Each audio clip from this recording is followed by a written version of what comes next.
Dan Shamdasani has worked with China for years. The CEO of public clothing company, which owns Derek Lam 10 Crosby and other fashion labels, says it's been vital to growing his business. We sell to all of the luxury department stores and specialty stores in the United States and globally.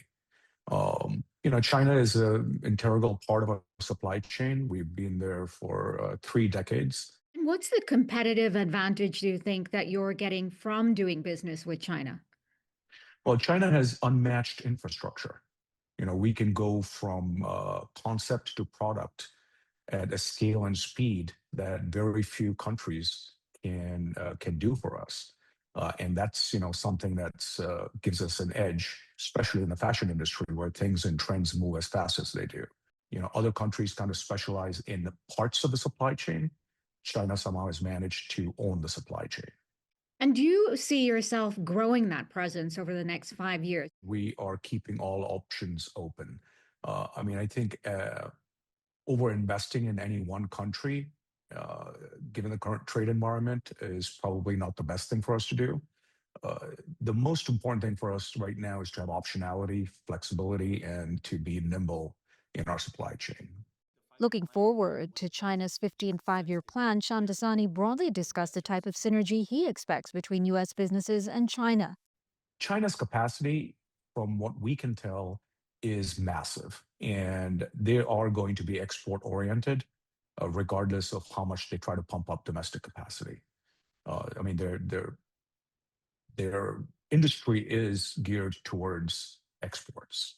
Shant Maradian, general manager of retail packaging and shipping supplies provider Box City based in LA, says collaborating with China is a high priority. We could be a well-established outlet for a Chinese company looking to do business in Los Angeles, especially. We've had conversations with some folks about being their uh, distributor here in the US, especially in the LA market. So we can touch every part of Los Angeles County from one of our 9 locations. We're also looking at expansion statewide.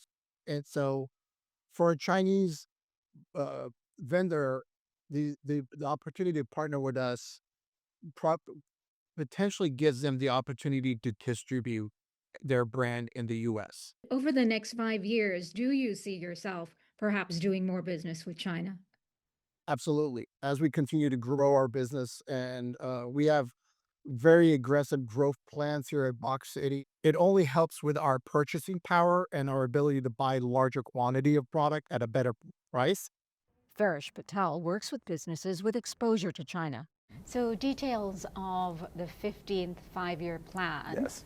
are still being discussed in Beijing. It comes at a time when there's a lot of focus everywhere on technological innovation, AI, harnessing it and regulating it, at a time when China is also looking to expand economic growth domestically.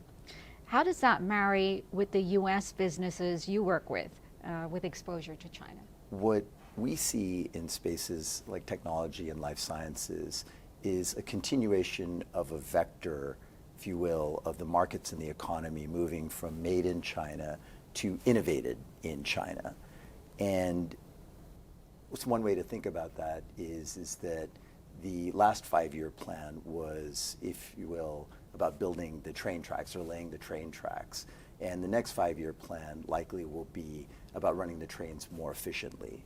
For example, leveraging AI to enable more efficient drug discovery and doing smart manufacturing at much larger scale.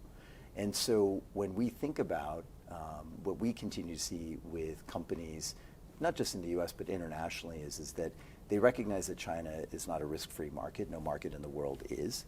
But the opportunity set there is just so massive that it's not one is not able to sit out. Karina Mitchell, CGTN, New York.